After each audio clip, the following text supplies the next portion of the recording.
Welcome to BPC maker. दोस्तों आज है 26 अक्टूबर 2021 और 26 अक्टूबर 2021 से संबंधित बिहार करंट अफेयर्स और साथ ही राष्ट्रीय और अंतर्राष्ट्रीय घटनाओं सहित करंट अफेयर्स के जितने भी प्रश्न बनेंगे वो सभी मैं आपको इस वीडियो में बताऊंगा। लेकिन जो पिछले वीडियो में मैंने आपसे प्रश्न पूछा था सबसे पहले उसे देख लेते हैं। तो पिछले वीडियो का हमारा प्रश्न था कि किस देश के पूर्व राष्ट्रपति ने अपने नए internet media app truth social को लॉन्च करने की घोषणा की है। कंप्लीट जानकारी यहाँ पर मैंने दिया था, ये ऐप को क्यों लॉन्च किया जा रहा है और ये कौन लॉन्च कर रहे हैं, तमाम चीज़ें यहाँ पर मैंने आपको बताया था। और इसका जो राइट आंसर था ये था ऑप्शन नंबर डी, यानी कि अमेरिका के पूर्व राष्ट्रपति जो कि अमेरिका के 45वें राष्ट्रपति हैं डोनाल्ड ट्रंप। उनकी इंटरनेट मीडिया कंपनी के द्वारा ए ट्रूथ सोशल ऐप को अभी हाल ही में लॉन्च करने की घोषणा की गई है, जो कि 2022 में पूरे अमेरिका में लॉन्च की जाएगी। तो ऑप्शन नंबर डी यहाँ पर इस प्रश्न का राइट आंसर होगा। और यहाँ पर एक प्रश्न मैंने आपको पिछले वीडियो में ये भी बताया था कि अमेरिका के इतिहास में डोनाल्ड ट्रंप पहले ऐसे राष्ट्रपति हैं जिनके खिलाफ 2 बार महाभियोग चलाया गया है। तो ये भी जानकारी यहाँ से आप याद रखिए। अब यहाँ पर हम लोग चलते हैं आगे और आपको बता दूं कि 42वां प्रैक्टिस सेट जो कि पिछले संडे को आपको दिया गया, तो इस प्रैक्टिस सेट के तहत जो हमारे टॉप रैंक होल्डर हैं उनमें से यहाँ पर टॉप 10 की सूची को मैंने ऐड किया है। आप यहाँ पर इस सूची को देखकर खुद ही अपना अंदाजा लगा सकते हैं कि आपकी तैयारी किस स्तर की है। तो यहाँ पर इससे मतलब कि टेस्ट सीरीज के 42वें पार्ट में जो हमारे टॉप 10 होल्डर हैं, तो इनमें से अगर हम टॉप 3 की बात करें तो मनी, अरुण कुमार और भूपेश कुमार यहाँ पर सिर्फ 1, 2 और 3 में है। और वहीं पे अगर हम इसकी परसेंटेज की बात करें तो 86%, 80% और 75%। 86% की अगर हम बात करें तो लगभग ये 130 के आसपास ये मार्क्स होता है। ये चीज़ यहाँ पर ध्यान रखिएगा। जो हमारे टॉपर है इस प्रैक्टिस सेट के ये हैं मनी। अब इनके अतिरिक्त जो हमारे टॉपर लिस्ट में शामिल है ये है अश्विनी कुमार जो कि चौथे रैंक पर है और इनका जो परसेंटेज आप यहाँ पर देख सकते हैं 74.66%। 5वें स्थान पर है दीपक कुमार मिश्रा, 6ठे स्थान पर है आशीष, 7वें स्थान पर है धनंजय कुमार पासवान, 8वें स्थान पर है मुकेश कुमार, 9वें स्थान पर है अरविंद कुमार और 10वें स्थान पर है गोपाल कुमार। ये यहाँ पर ध्यान रखिएगा। आप सभी को बहुत बहुत शुभकामनाएं और बधाइयाँ। इसी तरह से आप लोग इस तरह से अपना परफॉर्मेंस जारी रखें ताकि आप एग्जाम में यानी कि आगामी 67वें बीपीएससी एग्जाम में अपने लिए एक सीट पक्की कर सकें। ठीक है। और जो लोग इस टेस्ट सीरीज को अभी तक ज्वाइन नहीं कर पाए तो हमारे बीपीएससी मेकर ऐप को प्ले स्टोर से डाउनलोड करें और वहां से मतलब इस टेस्ट सीरीज में भाग ले पाएंगे जो कि आपकी आगामी 67वें बीपीएससी और साथ ही साथ सीडीपीओ एग्जाम के लिए ही डिजाइन किया गया है। तो आप इस टेस्ट सीरीज में पार्टिसिपेट करके अपनी तैयारी का आकलन कर पाएंगे कि आगामी एग्जाम को देखते हुए आपकी तैयारी किस स्तर की हुई है। चलिए अब यहाँ पर हम चलते हैं सीधे पहले प्रश्न पे। एक एक करके मैं आपको सारे प्रश्न बताऊंगा और इनसे संबंधित जो एक्स्ट्रा फैक्ट्स होंगे वो भी आपको बताऊंगा। आपको इस पूरे वीडियो को ध्यानपूर्वक देखना है और जो वीडियो के अंत में आपसे प्रश्न पूछा जाएगा उसका आंसर आपको कमेंट बॉक्स में देना है। तो यहाँ पर आज का हमारा पहला प्रश्न है कि हाल ही में बिहार की बेटियों को आत्मनिर्भर बनाने के लिए राज्य भर से कराटे के प्रशिक्षण के लिए कितने स्कूलों का चयन किया गया है। इस प्रश्न का हमारा राइट आंसर है ऑप्शन नंबर बी, यानी कि राज्य भर से कराटे के प्रशिक्षण के लिए 1068 स्कूलों का चयन किया गया है। इसके पीछे का उद्देश्य क्या है? इसके पीछे का उद्देश्य यह है कि बिहार सरकार राज्य की बेटियों को आत्मनिर्भर बनाना चाहती है। तो इसी को ध्यान रखते हुए अभी हाल ही में कराटे के प्रशिक्षण के लिए राज्य भर से 1068 स्कूलों का चयन किया गया है। तो ऑप्शन नंबर बी यहाँ पर इस प्रश्न का राइट आंसर होगा। अब यहाँ पर आपको तमाम जानकारी एकदम से विस्तार पूर्वक दे दूं तो हाल ही में बिहार सरकार द्वारा कराटे के प्रशिक्षण के लिए 1068 स्कूलों का चयन किया गया है पूरे राज्य भर से। और बिहार सरकार ने राज्य की बेटियों को आत्मनिर्भर बनाने के लिए एक मुहिम छेड़ी है और इसी मुहिम के तहत ये मतलब कार्य किया जा रहा है। और यहाँ पे हमारा अगला पॉइंट है कि राज्य के 5,34,000 स्कूली बेटियों को कराटे का प्रशिक्षण दिया जाएगा। यानी कि यहाँ पे जो आंकड़ा निर्धारित किया गया आपको यहाँ पर ध्यान रखना कि 5,34,000 स्कूली बेटियों को कराटे का प्रशिक्षण दिया जाएगा और प्रशिक्षण देने के लिए कुल मिलाकर के 684 ट्रेनर को चुने गए हैं। तो यहाँ से आपको यह ध्यान रखना कि प्रशिक्षण के लिए कुल मिलाकर 684 ट्रेनरों का चयन किया गया है। और यहाँ पे हमारा इसी में अगला पॉइंट है कि बिहार शिक्षा परियोजना परिषद के अनुसार राज्य के 534 ब्लॉक अर्थात 534 प्रखंड में 534 प्रखंड के 2-2 स्कूलों में कराटे का प्रशिक्षण दिया जाएगा। ये यहाँ से आपको ध्यान रखना है। अब यहाँ पे अगर हम बात करें बिहार की तो आप सभी जानते हैं कि बिहार के वर्तमान मुख्यमंत्री हैं श्री नीतीश कुमार और राज्यपाल है फागू चौहान। और बिहार के मुख्यमंत्री नीतीश कुमार ने प्रधानमंत्री नरेंद्र मोदी के जन्मदिन के अवसर पर राज्य में 70 ऑक्सीजन प्लांट का लोकार्पण किया था। कंप्लीट जानकारी मैंने आपको इसके बारे में यहाँ पर दिया था। और यहाँ पर आप कमेंट करके बताइएगा कि प्रधानमंत्री नरेंद्र मोदी का जन्मदिन किस तिथि को मनाया जाता है। और इसी में हमारा यहाँ पे अगला पॉइंट है कि हाल ही में बिहार के एनआईटी पटना में इंजीनियरिंग की पढ़ाई हिंदी में भी शुरू की जाएगी। ठीक है। तो एक कंप्लीट जानकारी यहाँ से आपको याद रखना है बिहार से संबंधित। अब यहाँ पर हम चलते हैं दूसरे प्रश्न पे। हमारा दूसरा प्रश्न बिहार करंट अफेयर्स के दृष्टिकोण से बहुत ज्यादा इंपॉर्टेंट है। यह प्रश्न हाल ही में बिहार राज्य वन एवं पर्यावरण मंत्री ने किस जिले के औराही हिंगना में 10 एकड़ क्षेत्रफल में मंकी पार्क बनाए जाने की घोषणा की है। बिहार के किस जिले में यह पार्क बनाए जाने की घोषणा की गई है? इस प्रश्न का हमारा राइट आंसर है ऑप्शन नंबर सी, यानी कि बिहार के अररिया जिले के औराही हिंगना में 10 एकड़ क्षेत्रफल में यह मंकी पार्क बनाए जाने की घोषणा की गई है। अब यहाँ पर आपको विस्तार पूर्वक इस प्रश्न के बारे में बता दूं कि बिहार राज्य वन एवं पर्यावरण मंत्री नीरज कुमार सिंह के अनुसार अररिया के, यहाँ पे देखिए अनुसार छूट गया है, यहाँ पे अनुसार होना चाहिए, तो जो अभी वर्तमान में बिहार राज्य वन एवं पर्यावरण मंत्री हैं नीरज कुमार सिंह, तो इनके अनुसार अररिया के औराही हिंगना में 10 एकड़ क्षेत्रफल में एक मंकी पार्क बनाया जाएगा। ये आपको यहाँ से ध्यान रखना है, 10 एकड़ क्षेत्रफल में यह फैला होगा और ये जानकारी अभी हाल में बिहार राज्य वन एवं पर्यावरण मंत्री नीरज कुमार सिंह ने दिया है। अब यहाँ पर हमारा अगला पॉइंट है कि इस मंकी पार्क को बनाए जाने का उद्देश्य बिहार राज्य के पर्यटन क्षेत्र को बढ़ावा देना है और साथ ही साथ यहाँ पर आप ये ध्यान रखें, इस पार्क का नाम महान साहित्यकार फणीश्वर नाथ रेणु के नाम पर रेणु पार्क रखा जाएगा और फणीश्वर नाथ रेणु का जन्म बिहार के अररिया जिले के औराही हिंगना में हुआ था। ये आप यहाँ से ध्यान रखें। अब यहाँ पर हम लोग चर्चा कर रहे हैं फणीश्वर नाथ रेणु की, तो इस वाले पॉइंट में आप यहाँ पर देख सकते हैं कि फणीश्वर नाथ रेणु का जन्म 4 मार्च 1921 को बिहार के अररिया जिले में फारबिसगंज के पास औराही हिंगना गाँव में हुआ था। और यहाँ पे हमारा एक और पॉइंट है जो कि बहुत ज़्यादा इंपॉर्टेंट है। तो अररिया जिला जो है ये पूर्णिया प्रमंडल के अंतर्गत आता है और मैंने आपको बताया था कि पूर्णिया प्रमंडल में 4 जिले आते हैं जो कि अररिया, किशनगंज, पूर्णिया, कटिहार है। ये आप यहाँ से ध्यान रखें और ये आपको याद रखना है कि बिहार में 9 प्रमंडल हैं और 9 प्रमंडल कौन कौन है कंप्लीट जानकारी ऑलरेडी मैं आपको दे चुका हूँ। अब यहाँ पे हमारा अगला पॉइंट है कि बिहार का दूसरा चिड़ियाघर अररिया जिला के रानीगंज में बनेगा, जो कि अभी हाल ही में बिहार सरकार द्वारा घोषणा किया गया था। और साथ ही साथ एक और पॉइंट याद रखिए कि बिहार का पहला बायोडाइवर्सिटी पार्क अररिया जिले के कुशियार गांव में है, जबकि आपको यहाँ पर ध्यान रखना है दूसरा बायोडाइवर्सिटी पार्क जो ये गया जिले में है।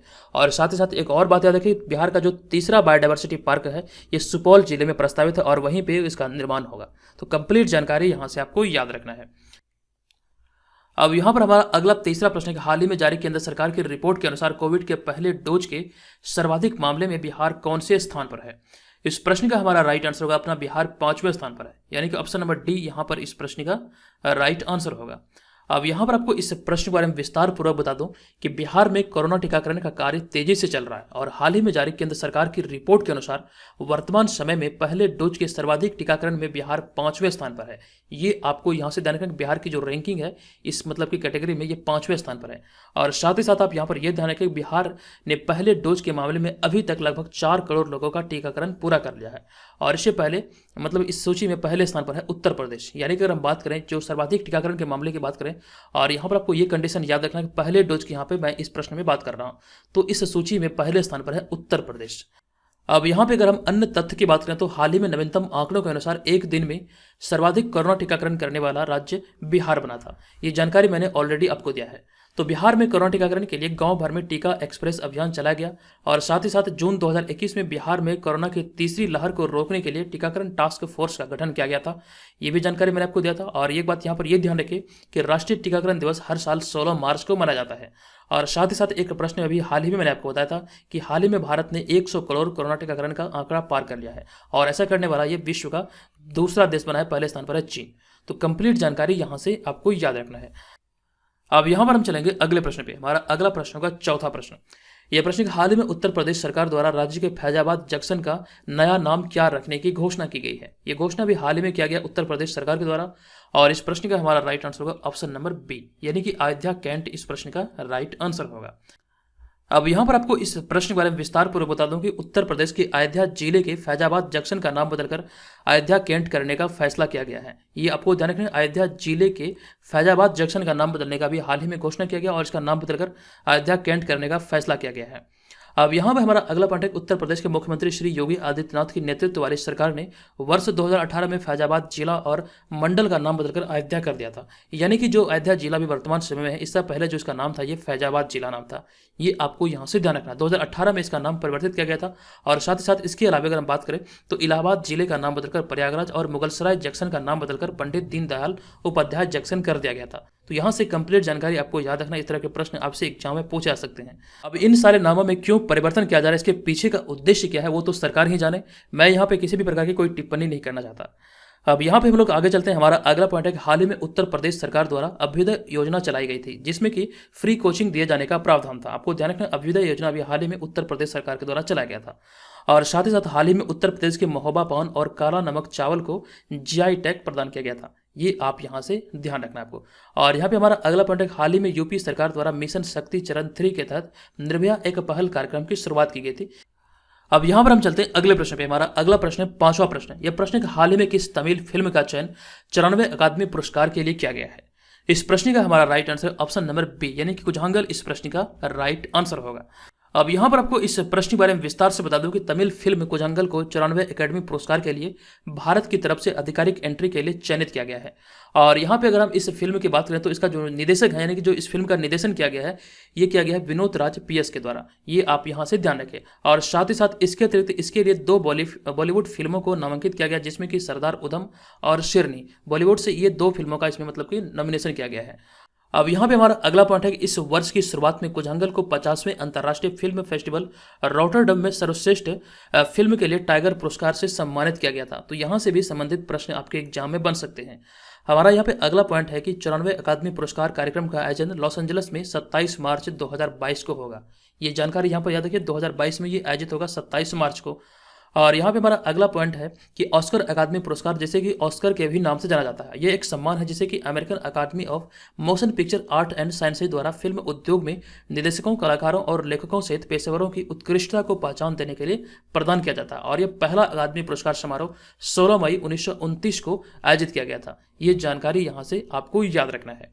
अब यहाँ पर हम चलेंगे अगले प्रश्न पे। हमारा अगला प्रश्न होगा 6ठा प्रश्न। यह प्रश्न कि हाल ही में किस भारतीय अमेरिकी को अमेरिकी व्हाइट हाउस की स्टाफ सेक्रेटरी नामित किया गया है।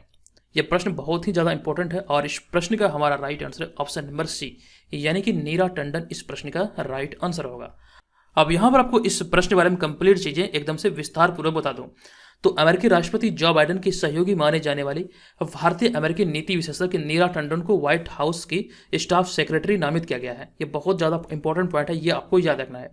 और यहाँ पर मैं आपको बता दूं कि इस पद पर आसीन होने वाले को व्हाइट हाउस में सबसे शक्तिशाली माना जाता है। यानी कि जो इस पद पर होती है व्हाइट हाउस का स्टाफ सेक्रेटरी के पद पर, वो व्हाइट हाउस में सबसे शक्तिशाली माने जाते हैं।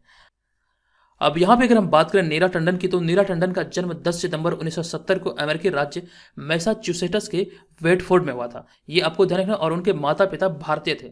ठीक है, ये जानकारी यहाँ से याद रखें। और साथ ही साथ अगर हम बात करें अमेरिका की तो अमेरिका से बहुत सारे प्रश्न अभी हाल ही में बने हैं जो कि एग्जाम में पूछे जाने की संभावना है। तो यहाँ पर आपको बता दूं कि हाल ही में अमेरिका की स्पेस एजेंसी नासा ने पृथ्वी की सेहत की निगरानी के लिए लैंडसेट 9 नामक उपग्रह लॉन्च किया है। ये आपको ध्यान रखना है। और यहाँ पर आपको एक बात ये भी ध्यान रखना है कि हाल ही में चर्चे में रहा लूसी मिशन भी नासा से ही संबंधित है। अमेरिकी अंतरिक्ष एजेंसी जो नासा है उससे ये संबंधित है लूसी मिशन।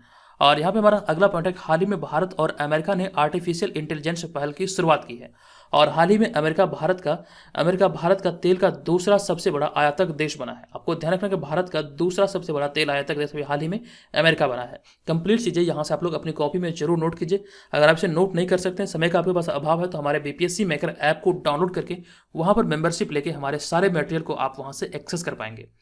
यहाँ पर हम चलते हैं अगले प्रश्न पे। हमारा अगला प्रश्न है 7वां प्रश्न। यह प्रश्न कि हाल ही में किस देश ने वर्ष 2060 तक शून्य कार्बन उत्सर्जन की प्रतिबद्धता जताई है।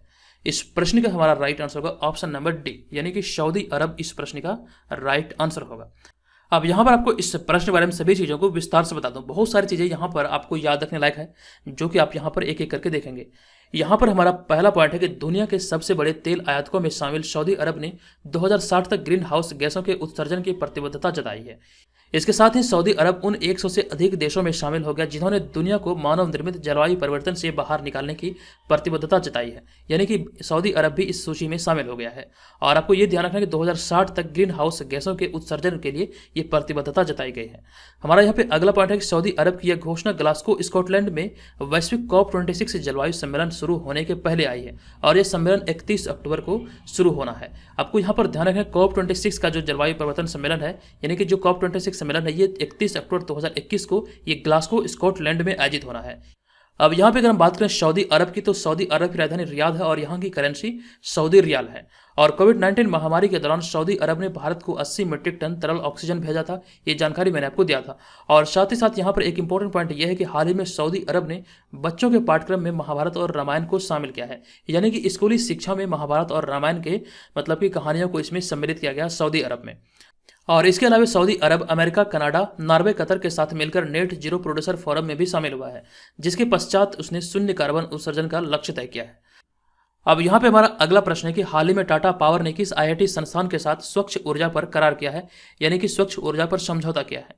इस प्रश्न का हमारा right answer option number C, यानी कि आईआईटी दिल्ली के साथ अभी हाल ही में स्वच्छ ऊर्जा पर ये समझौता किया गया है। अब यहाँ पर आपको इस प्रश्न के बारे में बता दूं कि स्वच्छ ऊर्जा और अन्य परियोजना पर मिलकर काम करने के लिए टाटा पावर ने आईआईटी दिल्ली के साथ करार किया है और इन परियोजनाओं को शोध एवं विकास के चरण से पायलट चरण में बदला जा सकता है। और यहाँ पे हमारा इसी में अगला पॉइंट लिखा गया है कि टाटा पावर और आईआईटी दिल्ली ने स्मार्ट ग्रिड प्रौद्योगिकी, स्वच्छ ऊर्जा समाधान जैसे क्षेत्रों में सहयोग के लिए समझौता ज्ञापन पर हस्ताक्षर किया है। ये क्या है, इसके पीछे कारण क्या है, तो यहाँ पर आप इस पॉइंट में देख सकते हैं कि स्मार्ट ग्रिड प्रौद्योगिकी, स्वच्छ ऊर्जा समाधान जैसे क्षेत्रों में सहयोग के लिए ही ये समझौता किया गया है।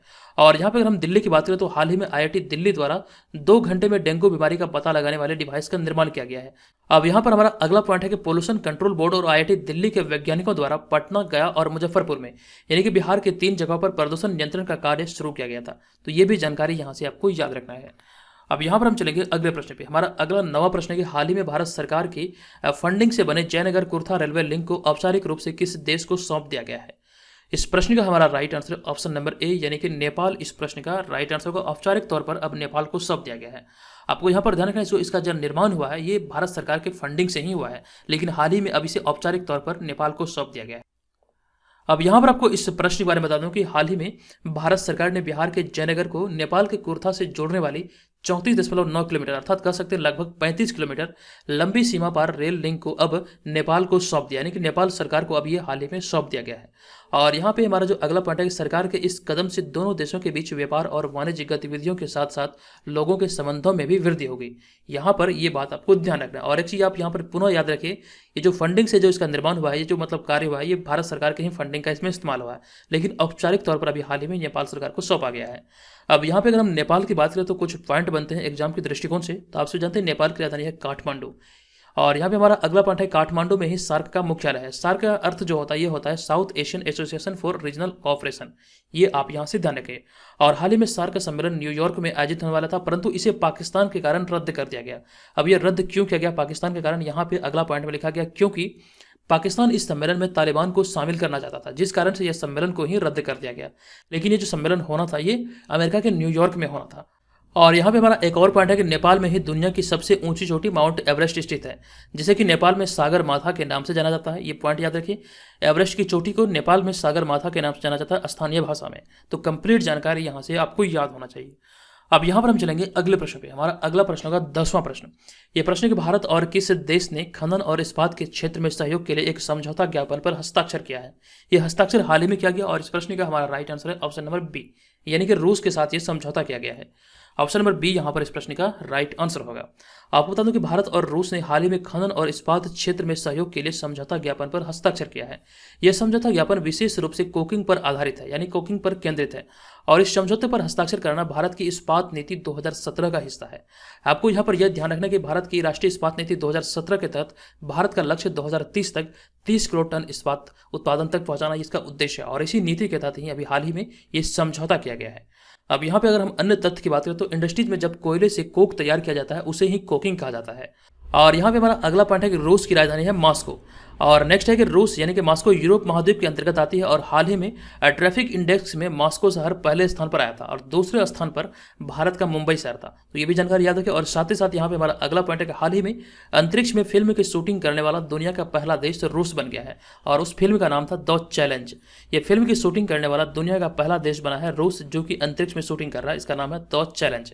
और यहाँ पे हमारा अगला पॉइंट है कि साथ ही रूस 2025 तक अपना अंतरिक्ष स्टेशन भी बनाने वाला ये घोषणा किया गया है। तो कंप्लीट जानकारी आप यहाँ से याद रखिए। चलिए बढ़ते हैं अगले प्रश्न पे। हमारा अगला प्रश्न है कि वैश्विक पेंशन सूचकांक 2021 में भारत कौन से स्थान पर है, यानी कि भारत को कौन सा स्थान प्राप्त हुआ है। इस प्रश्न का हमारा right answer option number B, यानी कि 40 स्थान प्राप्त हुआ है, और ये भारत की रैंकिंग बहुत ज़्यादा नीचे है। आप यहाँ पर देख सकते हैं कि वैश्विक पेंशन सूचकांक 2021 में 43 देशों की सूची में भारत को 40वां स्थान प्राप्त हुआ है, यानी कि भारत के पीछे मात्र 3 ही देश हैं। भारत को इस सूची में 43 देशों की सूची में 40वां स्थान प्राप्त हुआ है। और यहाँ पे अगर हम बात करें तो इस सूचकांक में शीर्ष पर है आइसलैंड, नीदरलैंड और नॉर्वे, यानी कि 1, 2, 3 पे अगर हम बात करें तो ये 1, 2, 3 पर क्रमशः आइसलैंड, नीदरलैंड और नॉर्वे है। अब यहाँ पे हमारा अगला पॉइंट है कि भारत सरकार ने देश में पेंशन क्षेत्र के विकास और विनियमन के लिए 10 अक्टूबर 2003 को पेंशन विधि, विनियामक और विकास प्राधिकरण स्थापित किया था। ये 10 अक्टूबर 2003 को स्थापित किया गया था। और साथ ही साथ यहाँ पर आपको ये ध्यान रखना है कि राष्ट्रीय पेंशन प्रणाली 1 जनवरी 2004 को सभी नागरिकों को सेवानिवृत्ति आय प्रदान करने के उद्देश्य आरंभ किया गया था। और आपको एक बात ये भी ध्यान रखना है कि अभी हाल ही में अटल पेंशन योजना भी भारत सरकार के द्वारा चला जा रहा है। इस पेंशन का नाम है अटल पेंशन योजना। तो कंप्लीट जानकारी यहाँ से याद रखिए। अब चलते हैं अगले प्रश्न पे। हमारा अगला प्रश्न है 12वां प्रश्न। हाल ही में रियलमी का ब्रांड एम्बेसडर कौन से क्रिकेटर बने गए हैं? तो इस प्रश्न का हमारा राइट आंसर है केएल राहुल, यानी कि ऑप्शन नंबर ए यहाँ पर इस प्रश्न का राइट आंसर होगा। और यहाँ पर आपको इस प्रश्न के बारे में बता दूं कि हाल ही में भारतीय क्रिकेटर केएल राहुल को रियलमी का ब्रांड एम्बेसडर बनाया गया है। और यहाँ पर आपको ये ध्यान रखना है कि रियलमी एक चाइनीज स्मार्टफोन कंपनी है और इसकी जो स्थापना हुई थी ये 2018 में हुई थी। और इसका मुख्यालय जो है ये शिंजन चाइना में है और इसके फाउंडर और सीईओ है स्काई ली। तो ये भी जानकारी यहाँ से आपको याद रखना है। अब यहाँ पे क्रिकेट की चर्चा हो रही है तो क्रिकेट के बहुत सारे प्रश्न आपसे एग्जाम में बन सकते हैं, क्योंकि अभी हाल ही में 24 अक्टूबर 2021 को भारत और पाकिस्तान के बीच ये T20 वर्ल्ड कप का पहला मुकाबला खेला गया था। T20 वर्ल्ड कप का पहला मुकाबला खेला गया जिसमें कि भारत को हार का सामना करना पड़ा। और यहाँ से बहुत सारे प्रश्न बने हैं, वो कंप्लीट जानकारी मैं आपको दूंगा नेक्स्ट वीडियो में। यहाँ पर ध्यान दीजिएगा कि बहुत सारे प्रश्न इनसे बन सकते हैं। तो यहाँ पर मेरे पास समय का अभाव था, जिसलिए मैंने ये सारी चीज़ों को यहाँ पर इसमें ऐड नहीं किया, क्योंकि मुझे विस्तार से आपको बताना है तो उसमें थोड़ा सा वक्त लगेगा। ठीक है, तो चीज़ें मैं आपको नेक्स्ट वीडियो में जरूर बताऊंगा। अब यहाँ पर हम चलते हैं अगले प्रश्न पे। हमारा अगला प्रश्न होगा 13वां प्रश्न। ये प्रश्न हाल ही में किस कंपनी ने इंडिया ग्रीन एनर्जी अवार्ड जीता है? तो किस कंपनी ने ये अवार्ड अभी हाल ही में जीता है? इस प्रश्न का राइट आंसर है टीवीएस मोटर, यानी कि ऑप्शन नंबर सी इस प्रश्न का राइट आंसर है।